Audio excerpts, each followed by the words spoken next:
अस्सलाम वालेकुम प्यारे बच्चों, आज हम क्लास 4th का एक टॉपिक जिसका नाम है कोस्टल प्लेन्स एंड आइलैंड्स। तो ये हमारा एक टॉपिक है, हम इसको आज पढ़ेंगे। ठीक है, तो सब्जेक्ट है SST coastal plains and islands. आज मैं आपको सिर्फ कोस्टल आइलैंड्स पढ़ाऊंगा। ठीक है, तो कोस्टल प्लेन्स पढ़ाऊंगा, आइलैंड के जो आइलैंड है उस पे मैं अलग से एक वीडियो बनाऊंगा। ठीक है, तो कोस्टल प्लेन्स हम पढ़ेंगे आज। कोस्टल प्लेन्स क्या होता है पहले हम जानेंगे, कोस्टल क्या होता है। ठीक है, प्लेन्स जानेंगे। ठीक है, तो आओ मैं आपको दिखाऊंगा। ये हमारे पास एक मैप है। ठीक है, ये जो हमारे पास एक मैप है, ये इंडिया का मैप है। ठीक है, तो यहां से आपको पता है यहां से क्या है, यहां से बे ऑफ बंगाल है। ठीक है, यहां से बे ऑफ बंगाल है, तो यहां से क्या है, अरेबियन सी है। यहां से क्या है, अरेबियन सी। यहां से अरेबियन सी, तो यहां से बे ऑफ बंगाल। तो यहां से लेकर मैं आपको दिखा रहा हूं, यहां से लेकर यहां तक। ठीक है, ये जो हमारे पास इलाका है इसको बोलते हैं कोस्टल एरिया। क्या बोलते हैं इसको? Coastal area. यहां से लेकर यहां तक, यानी कि गुजरात से लेकर वेस्ट बंगाल तक, यहां से गुजरात से लेकर वेस्ट बंगाल तक ये जो एरिया हमारे पास है इसको बोलते हैं कोस्टल एरिया। तो ये कितना एरिया है? ये है 6000 किलोमीटर। तो 6000 किलोमीटर इसका एरिया है। यहां से लेकर यहां तक कितना है? 6000 किलोमीटर। ठीक है, गुजरात से लेकर वेस्ट बंगाल तक, इसको बोलते हैं कोस्टल एरिया। इसके बारे में हम पढ़ेंगे। तो पहले हम पढ़ेंगे जो इस साइड को बोलते हैं वेस्टर्न कोस्टल प्लेन। ठीक है, इस साइड को बोलते हैं ईस्टर्न कोस्टल प्लेन। यानी कि आपको पता है ये नॉर्थ है, ये साउथ है, यहां से वेस्ट है और यहां से ईस्ट है। ठीक है, तो इसी तरह से यहां से लेकर यहां तक। ठीक है, इसको बोलते हैं वेस्टर्न कोस्टल प्लेन, और यहां से लेकर यहां तक इसको बोलते हैं ईस्टर्न कोस्टल प्लेन। तो ये एक दूसरे से मिलते हैं। यहां से लेकर ये यहां से यहां तक, तो ये यहां से यहां तक, तो ये यहां पे मिलते हैं, इसको बोलते हैं कन्याकुमारी। तो कन्याकुमारी में ये दोनों एक दूसरे के साथ मिलते हैं, तो इसको हम बोलते हैं कोस्टल एरिया। ठीक है, कितना है? 6000 किलोमीटर। ठीक है, अब हम पढ़ेंगे western coastal planes. Western coastal planes को हम डिफाइन करेंगे। तो वेस्टर्न कोस्टल प्लेन जो है, पहले हम देखेंगे गुजरात। तो गुजरात से लेकर, देखो हम पहले गुजरात का पढ़ेंगे। ये इनको हम 3 हिस्सों में डिवाइड करते हैं। ठीक है, जो वेस्टर्न कोस्टल प्लेन्स है इनको हम 3 हिस्सों में डिवाइड करते हैं।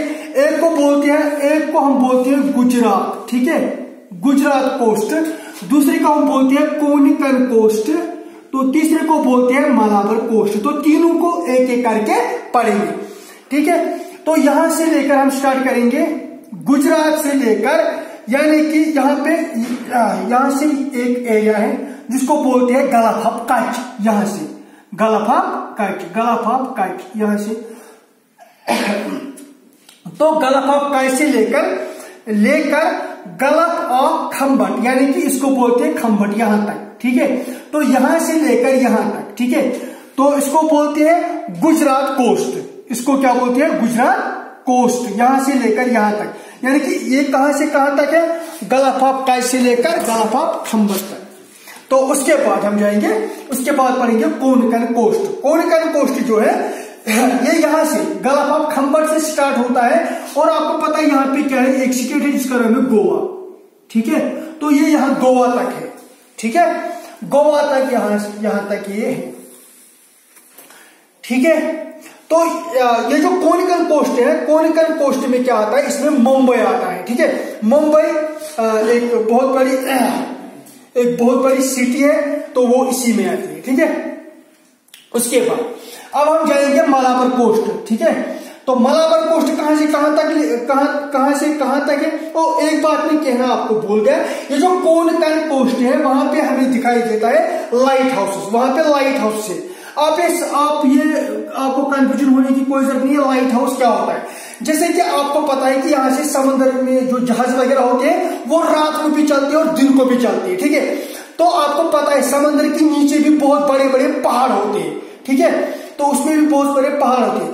तो उसमें क्या होता है, उसमें एक टावर जैसा बनाया होता है, समुद्र में टावर जैसा बनाया होता है, उस टावर पे बहुत सारी लाइट्स होती है और समुद्र में जो जहाज होता है उसको दूर से पता चलता है कि आगे, यानी कि आगे डेंजर है, आगे कोई पहाड़ आने वाला है।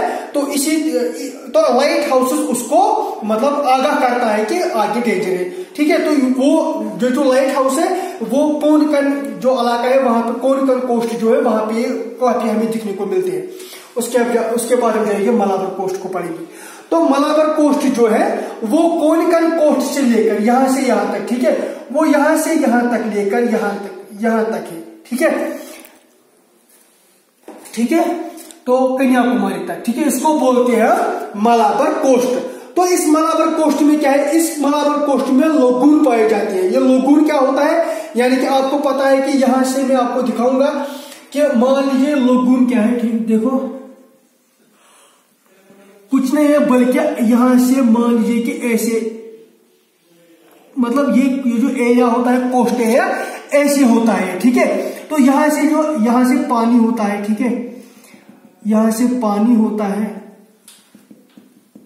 वाटर होता है यहां से, तो ये पानी इसके अंदर भी होता है, ठीक है, ये जो मैंने आपको दिखाया। तो यहां से ऐसे होता है, ये बंधा हुआ होता है, ठीक है, बंद होता है ऐसे। यहां से भी माउंटेन होता है, माउंटेन्स होते हैं, यहां से भी माउंटेन्स होते हैं और यहां से भी, तो यहां इसमें भी पानी होता है, ठीक है। तो वो जो पानी होता है वो साल्ट वाटर होता है, क्या होता है, वो साल्ट वाटर होता है और इसको बोलते हैं लंगून, ठीक है। तो काफी सारे लंगून हमें इस प्लेन में देखने को मिलती है मलाबार कोस्ट में। आई होप कि आपको ये अंडरस्टैंड हो गया वेस्टर्न कोस्ट। तो अब हम जाएंगे ईस्टर्न कोस्ट को पढ़ेंगे, ठीक है। इसको बोलते हैं ईस्टर्न घाट्स भी और वेस्ट ईस्टर्न कोस्टल प्लेन्स भी इसको बोलते हैं, ठीक है। तो ये बे ऑफ बंगाल में पाया जाता है, ठीक है, यहां से इसका है बे ऑफ बंगाल, ठीक है। तो कहां से कहां तक है, वेस्ट बंगाल से शुरू होता है और एंड कहां पे होता है, तमिलनाडु में। तो यहां से लेकर यहां तक इसको हम बोलते हैं ईस्टर्न कोस्टल प्लेन। तो ईस्टर्न कोस्टल प्लेन, तो इसको हम दो हिस्सों में डिवाइड करते हैं, एक को बोलते हैं नॉर्थर्न श्रीकारा और दूसरे को बोलते हैं कोरोमंडल कोस्ट। तो इसको हम दो हिस्सों में डिवाइड करते हैं, यानी कि वेस्टर्न को हमने तीन हिस्सों में डिवाइड किया, तो ईस्टर्न को हम दो हिस्सों में डिवाइड करते हैं, ठीक है। तो ये तो मैंने आपको बताया किसके मतलब कोस्टल प्लेन्स के बारे में। तो अब हम थोड़ा बहुत पढ़ेंगे कि इसकी इंपॉर्टेंस क्या है, यानी कि जो कोस्टल एरिया होता है इसकी इंपॉर्टेंस क्या है, यानी कि क्या इंपॉर्टेंस है इसकी, क्या अहमियत है इसकी। तो पहले क्या है, ये यहाँ पे हमें बहुत सारे पोर्ट्स दिखाई देते हैं, यानी कि पोर्ट्स क्या होते हैं, बंदरगाह होती है। बंदरगाह क्या एक जगह होती है जहां पे जो भी समुद्री जहाज वगैरह होती है वहां पे वो यानी कि लोड भी करते हैं सामान और अनलोड भी करते हैं, ठीक है।